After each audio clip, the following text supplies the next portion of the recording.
have spotted here a Honda LXi Bigote. Interesting kasi parang bago pa siya. Malinis. At eto pala yung owner, si Jatrick. Hello, Jatrick. Hello.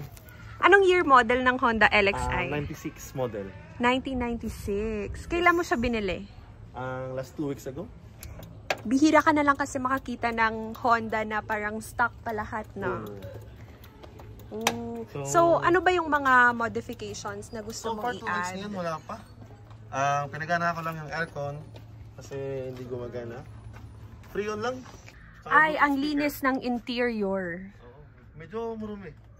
Marumi pa yan. Marumi pa yan. Marumi yan. Malinis siya. Ay. Bag pa.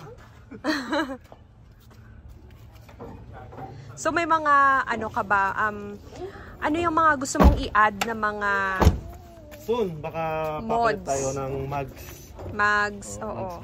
Pero binibenta mo ba to? Ay, hindi. Hindi. For keeps siya. For keeps ko daily. For family use ba?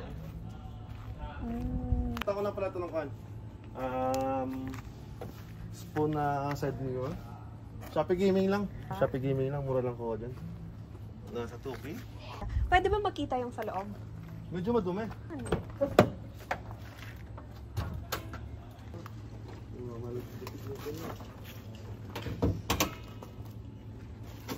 Actually, interesting siya guys kasi nakasakay na ako dito and the suspension is good. It feels like you're still sitting on a brand new car. Hindi naman brand new, pero parang nasa bracket pa siya ng mga new cars, yung feels niya. Kasi usually every time that we sit or we drive on a really classic car, syempre hindi talaga maiiwasan na may mga minor flaws, diba, no? Saan ka nga nagtatrabaho? Sa Mitsubishi. Sa Mitsubishi. Oh, ito naman. So baka may mga gusto kang i-shout out. Shout out sa Abiscore, Molo, Iloilo. Oh. So guys, if you want to buy brand new cars, Mitsubishi, ano pa yung ibang brands? Mitsubishi lang. Oh, Mitsubishi lang kami. Yes, just go to him and look for Jatrick because he will give you promos and discounts. Pagkabili ko na ito, ko lang diretso gamit agad, tanggal tint, tapos yun na. Mas maganda kasi if tintless, di ba? Oh, Honda boys dapat eh. Ganyan talaga. Ganyan talaga pag Honda boys, hindi tintless. Hindi ka makikilala kapag di ka ako eh. Pag naka 10K. Oh. Sabi nila, so may mga grupo-grupo na ba kayo? Meron naman. Anong tawag? Wala pa sa ngayon? Good guys never use tint daw. Midnight run daw. Pagkakuha ko, tinignan ko lahat. Chinek ko, wala namang blow-by. Power steering, nagdagan ko lang. Ito lang. Ano ba yung mga tips na gusto mong ibigay sa mga viewers natin na gustong mag-buy ng second-hand cars? Kasi syempre, if you're going to buy second-hand cars, kailangan may i-check ka talaga like your oil or... Oo. Mga basic naman. Basic needs na dapat matignan. Yun lang.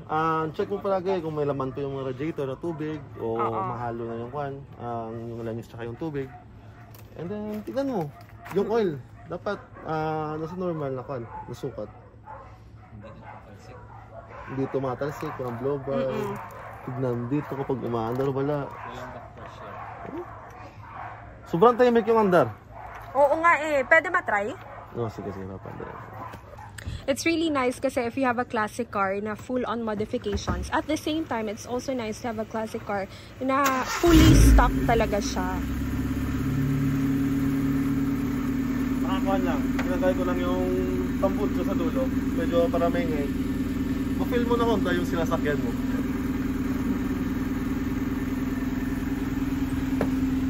Malamig, may aircon, kompleto. Pasok kayo.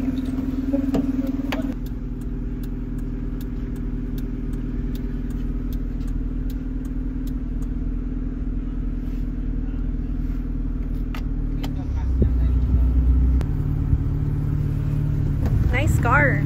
Gumagana lahat ng power window. Oo, gumagana lahat. So, naka-lowered daw. Medyo tabas lang ng konti. Ilang rounds? Tatlong ikot sa harap. Dalawa sa likod. Ayun lang. Ang ganda kasi kahit mga power windows, all working talaga lahat. Ay, kakapalit ko. Pinalitan ko na ba yung plaka ko, yung plate number. Kakarating ang kapon ng kwan, ng Shopee. Pagawa ko.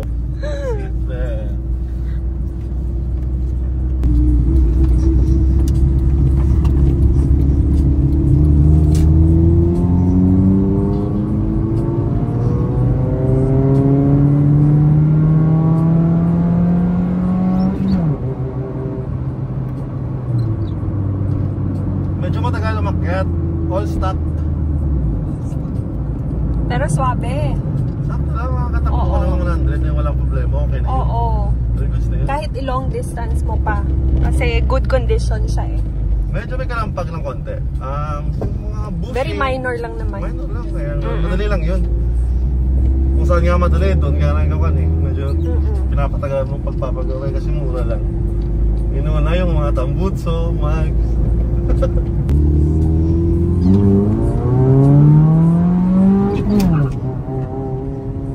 Umiikot. Umiikot to sa Rebation.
Another Honda LXi here.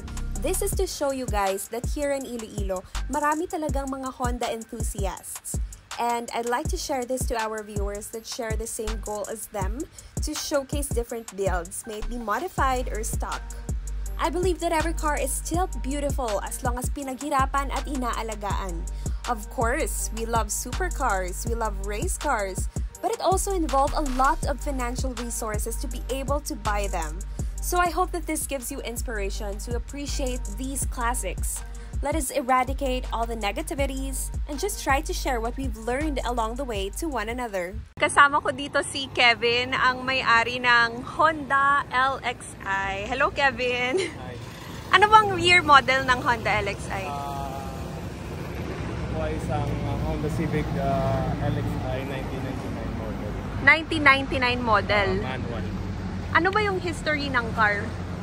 Bali yung history nito is I think nabili ko na to, I think pang third owner na ako nito eh. Pang third owner na. Kasi ang nakuhaan ko nito ay si Seaman.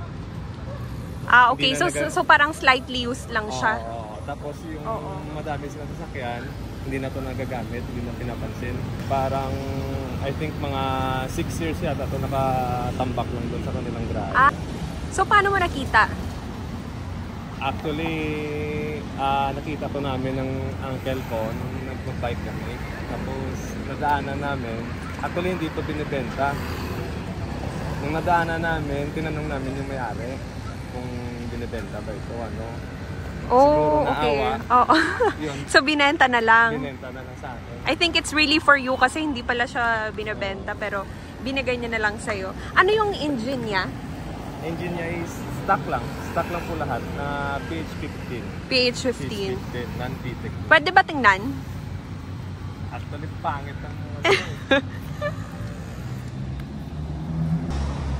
all stock siya. Nalanisa kasi kakabili ko lang. Hindi ko lang. Dina-daily mo siya? Oo. Daily car. Family car din? Oo. Kasama ko yung pamilya. So ano bang mga modifications na balak mo pang gawin? Actually, i-refresh ko na lang yung siguro yung pintura na lang. Tapos kung may mga minor issues sa mga hose, mga ganyan, palitan. Pero sa makina, parang goods na ito eh. Para all stock pa. Yes, Okay mas na mabuti no na all stock. Oo. So ano ba mga advice na pwede mong ibigay sa mga first timers na bibili ng sasakyan? To be an inspiration sa mga viewers natin kung may balak silang bumili ng Honda.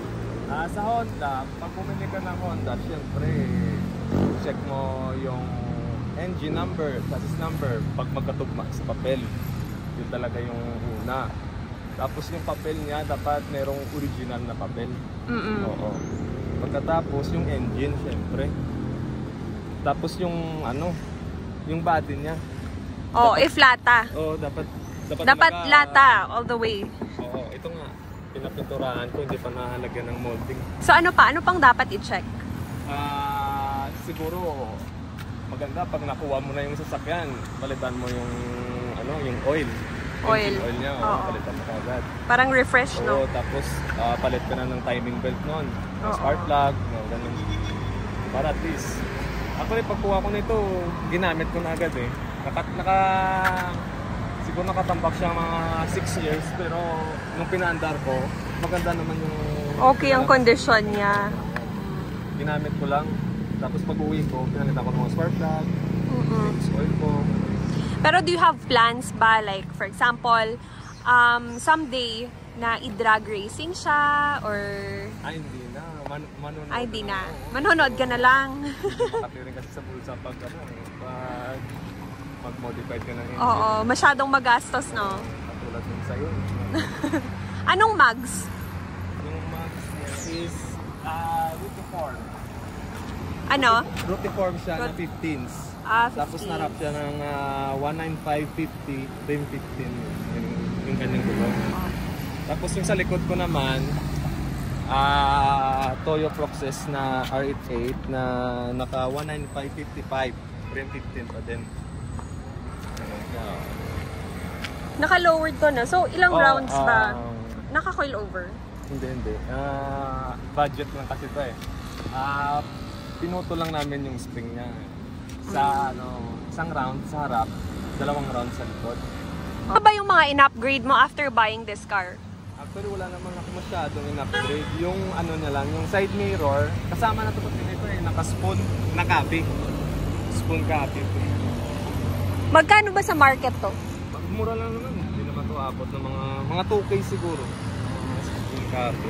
Naglagay na lang ako ng sa likod, subframe. Subframe. Nilagyan ko ng subframe para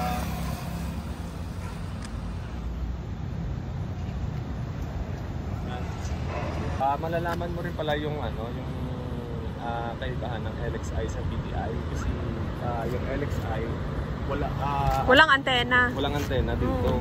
Nandun yung antena ng LXI sa harap. Pag BDI meron dito kasi parang higher bias. Napansin ko iba yung ilaw ng gauge mo. Yung ilaw ng gauge. Kasi yung gauge ko napangitan ako ng stock. Kinulikot ko rin. Nilagyan ko ng LED sa loob. Okay. Ano ba yung ginawa mo sa gauge? DIY ko lang to kasi Kate. DIY? Actually, may umiilaw na na parang low ng battery. Oo. Kasi yung nangyari dyan, parang nasira yata yung aking alternator. Kasi paga na lang sa pagganap ng murang pesa. Di porket Honda, mahal lahat. Oo. Meron din namang DIY na lang. Oo, nag-YouTube rin ako eh. I-allow nyo na lang sa YouTube kasi parang nilagyan ko lang yan ng lead strip yung sa loob. Tapos binura ko yung yung LED, parang gano'n. Okay. Para umilaw ng ganito. Pero okay siya ha, kasi yung ilaw niya balance. Lahat umiilaw. Actually, pinaikot ko talaga sa buong panel yung lead. So, mga magkano yung nagastos mo lahat for this? Ito? Oo. Hindi nan siguro ng 100 pesos. Talaga? Oo. Talagang budget meal? Wow. Siguro mga nasa 90 pesos lang. 90 pesos lang yung strip. May logo lang to ng Kentoy. Nilagyan ko na lang kasi sayang. Ito yung anak niya, oh. Ang cute. Kasi yung alternator ng Honda, meron kasing mga sekreto pala dito eh. Pwede rin pala yung sa old school na Toyota at saka sa old school na Lancer, Mitsubishi. Pwede rin pala fit din yung socket. Kaya sa mga nasisiraan ng alternator, huwag kayong matakot. Meron ding pang pwede yung sa Toyota at saka yung sa Mitsubishi Lancer. Pwede rin pala. Kasi yung sa akin parang Mitsubishi yata to eh. Kaso lang iilaw yung ano mo pag mali yung